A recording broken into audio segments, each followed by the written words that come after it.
You know, Star Trek was really good. Yeah. I liked Star Trek. I love it. You know what else is really good? Star Trek's less nerdy cousin. Star Wars. Yeah, it's kind of bizarre how they're so similarly named. I like Star Wars. I really do. Yeah, I like Star Wars as well. I like all of the movies.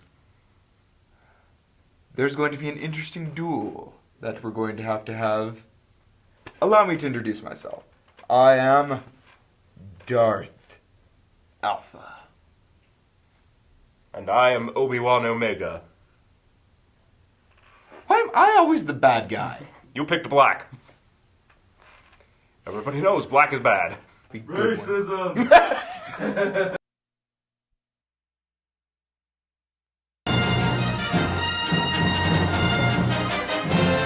We have already gone over that Star Trek owes its existence to movies like Star Wars. But I don't think we addressed fully the impact that Star Wars has had on our modern media culture.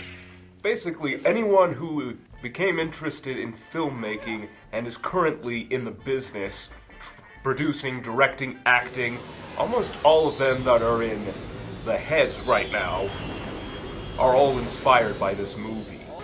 An entire generation became interested in filmmaking because of Star Wars. And when we analyze episode 7, we're going to take a look at that. But for now, let's take a look at the spark that lit off the powdered keg of awesome that we know as Star Wars. George Lucas was one of those filmmakers who got into the business because he loved going to the movie theater to see serials like Batman or Flash Gordon. And he also was very much inspired by stuff like space opera, Greek epics, mythologies by Joseph Campbell. All of these things were really, really influential to young George Lucas. So as a result, he was inspired by a lot of the more fast-paced and a lot of the more complex shooting that went into these movies. At the time, a lot of the fast-paced movies were seen as more low budget or not as critically acclaimed. They focused a lot on the length and artsiness of their shots to try to make movies more of an experience than a storyline. The movies were meant to be a spectacle, something to gawk at, something to view and go, whoa.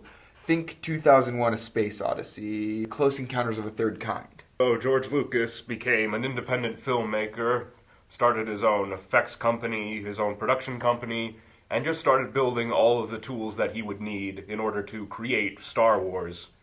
This was going to be his baby. And he had to bet pretty much the entirety of everything on this movie, because nobody believed in science fiction. Remember, their experiences with science fiction were either 2001: A Space Odyssey or the serials of Flash Gordon. Or B-movies, frankly. Yeah, those old, crappy, invisible alien films. Warning, warning. Life form detected. Warning, warning. Yeah, so when people thought of sci-fi, they didn't necessarily think of big box office success. But Star Wars was going to try and be a box office blockbuster kind of summer movie, but no one believed in the project except for the people who worked on it. So the people at 20th Century Fox, it took a bit of convincing and it took a bit of self-funding in order to get to that point. Honestly, it's kind of a bit of a miracle that it happened in the first place, but you'll owe every summer blockbuster film to this film. The pacing of Star Wars and the action sequences and the development in that regard led to so much of what we see nowadays as being movies, as being the fast-paced, groundbreaking, big effects, big, masterful blockbusters that they are today. Like, let me illustrate for you kind of how sci-fi was before Star Wars. Magical fingers of awesome!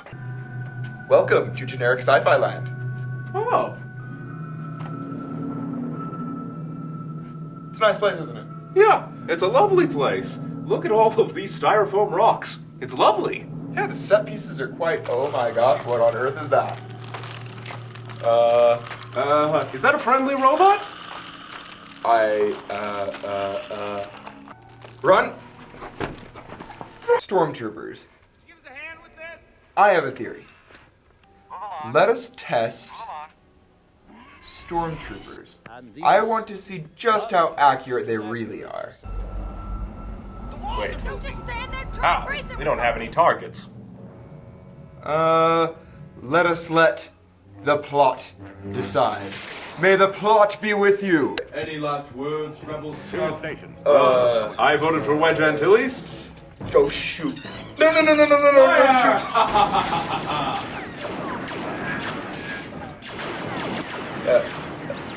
Guys, I believe I'm recalling a scene here. And these last points, too accurate for sand people. Only Imperial stormtroopers are so precise. Can someone please explain to me why the Empire hires all of these stormtroopers but doesn't teach any of them how to shoot? You know, for all that Star Wars Episode 2, for all the errors it had, at least it had the Stormtroopers being awesome. Episode 3 even improved on that. They're still shooting.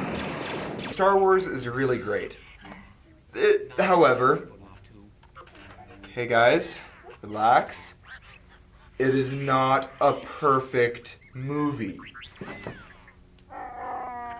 You made a fair move. Next year. Whew. You must understand. You know, I just realized something. What? YouTube comments can't hurt us. Oh, That's impossible. Even I love the prequels. But I can hurt you.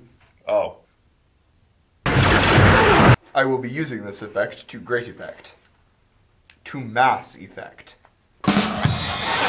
There's kind of an awkwardness with the dialogue that occurs sometimes.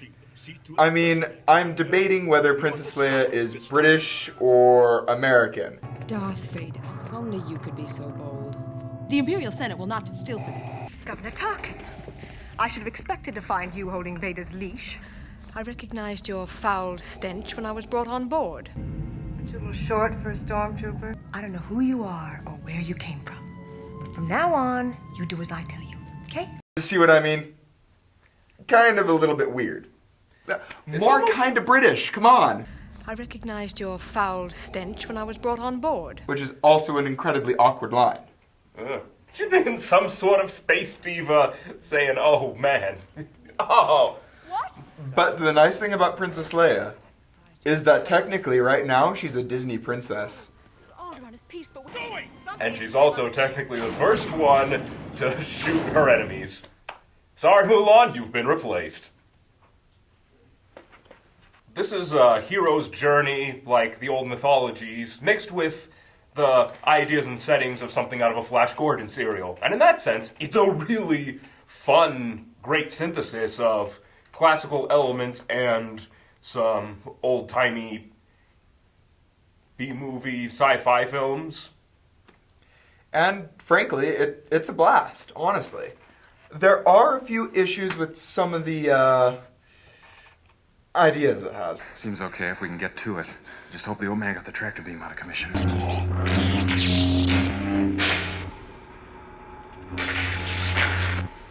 Look.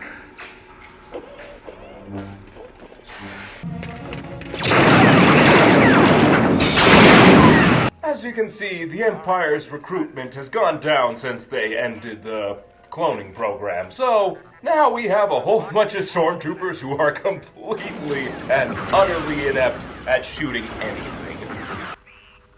Aw, jeez. This is a long day at the Office of IT in the Death Star. Oh, what's this? Oh, come on, man. I'm not paid enough for this. Oh. Roberts, you better get up here in one quick hurry. if you hurry, you might catch. Fine, I'll let you guys go. I mean, I'll just sit here and guard this empty room. Nothing else for me to do. Yerk. But, to be fair, this film has inspired so much in terms of cinematography, in terms of the way that it's designed. Nowadays, if it's not a fast-paced film, we're not interested as a public. We want it now. I think the really sad thing is that when George Lucas made this, he was making something that was a little bit cheesy, a little bit summer blockbustery, a little bit more on the operatic or epic side. He was trying to make a mythology in the stars. And as such, it comes off with much more of an expressivistic style than a realistic style. But the problem is, most of the people who watch it seem to be nostalgia blinded to the fact that this is an expressivistic piece as opposed to realism. And so they constantly talk about, oh yeah, it was super realistic, but that wasn't George Lucas's fault, that was the fault of the effects people who made everything feel lived in. Let's talk about the effects for a second. Those effects. Like, I mean, the first scene of the movie, it's like this big ship that expresses this big, scary empire. Rah! And then this little ship running away with the rebellion. Oh no, we're gonna die. And no better way of representing that in the cheapest way possible than dressing Darth Vader in all black and Princess Leia in all white. Which one of these is the good guy? I think it's the one in the white hat. Which one of these is the bad guy? I'm pretty sure it's the guy in the black robe. Oh, I thought the bad guy was Captain Antilles. Well, I guess he did get strangled kind of in the first, few minutes of the film. I voted for Wedge Antilles. He was a cool guy. Yeah. Let us talk about the reason you come here, the ratings, because I'm sure you're very ready to finish this review. The story is very well made. It's fast-paced in most places. It's the archetypical hero's journey from being young and out in the boondocks to being an important figure in taking down an evil empire. And to be honest, it does the hero's journey really, really well. It perfects it, in my opinion. Or close to perfects it. In fact, whenever we hear hero's journey, space opera, we think Star Wars immediately. We gave it a 89 out of 100. You have to account for some of the archetypes in it, and some of them do come off as a bit forced, but they're not so forced that they distract too much. So that's the only reason we took points off, really. And because we have this whole long sequence of C-3PO and R2-D2, that's the only place where I think the pacing drags a bit. Some of the pacing at the beginning is a little bit, long. Episode 1 had the same problem. So it's not the best, not by any stretch of the imagination, but it is really good. Characters. This is the least best thing about this, but it's still really good. Don't get me wrong, these are archetypical heroes and villains. George Lucas has always been writing cheesy, expressivistic stuff since episode 4. And to be honest, this time he actually had some people in order to make sure that he didn't go too overboard with it. So as a result of that, it's not that bad. It still sometimes comes off as a bit, but it's not that bad. As a result of that, we're going to give the characters 79 out of 100. These actors managed to own this dialogue, even though it doesn't sound the least bit realistic. I think the reason why people hated the prequels but think that the 4, 5, and 6 were better written is simply because that these actors owned the lines. But don't think it's a bad thing. The hero's journey plotline, the point is not the characters. The point is the hero's journey. Let us talk about the real star of the show here. The thing that blew everyone in theaters away. What is it, Omega? It's the effects. This film pioneered the use of big budget effects in summer blockbusters for the next however many years. They used model work, they used practical makeup, they used puppetry, they did everything they could in order to make this look like a real world. There's a feeling that these people actually live here and actually do stuff here. The practical nature of the effects helps make them feel alive and real and present. There's an original version, then there are versions after that, that's the special edition, and then the super special edition, where George Lucas added some CGI. When I give it a 95, I'm giving it a 95 not for the redo, but for the original, frankly. Because that was what was groundbreaking. I mean, there are some times where the models look a little bit off, like especially on the trench run scene. They look a little too plastic. They set a very high standard for movies after. 95 out of 100. The sound and music. I think this is the real reason why people fell in love with Star Wars to begin with. The soundtrack, the music of John Williams, the sound of lightsabers. This is the reason people fell in love with this universe, is the fact that it sounded so epic and so exciting. I mean, how iconic is this song? That's Star Wars. Or how iconic is this sound here? When I left you, I was but the learner. Now Yeah, I am the master. iconic, right? There are some things that distract, though. In some of the cantina scenes and in some of the space scenes, the sound mixing is a little off in a few places. But to be fair, that's with the matching of the time period. It's very difficult to match up the sounds you're trying to go for with the effects you're trying to do, and as a result, they get a lot of stock sounds. I am not going to bash too much on John Williams. No, the music is amazing. That's true. But honestly, besides the opening theme, it's not all that memorable. Fighting at the end around the Death Star, that music is very well done. The music is well done, but it's not nearly as iconic as the music that comes in number 5 and number 6. So that's why I gave it an 87. But they knew that, and they made it even better, and they improved on it, which was a great thing. I'm very proud of them for doing that. So we give the sound and music 87 out of 100. It's very good. It's very iconic. Is it perfect? No.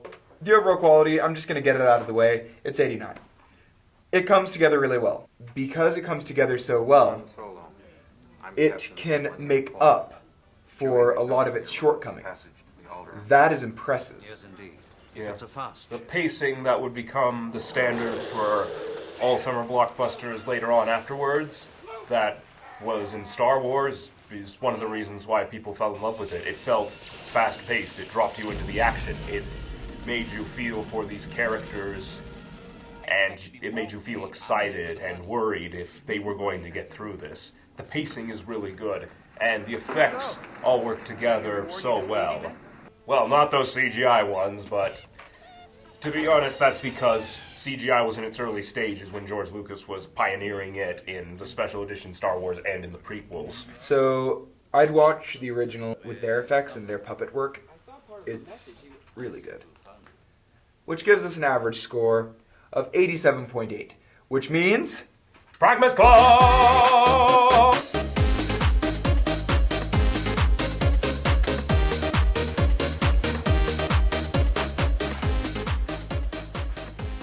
Why do I hang out with you people? This is Obi-Wan Omega.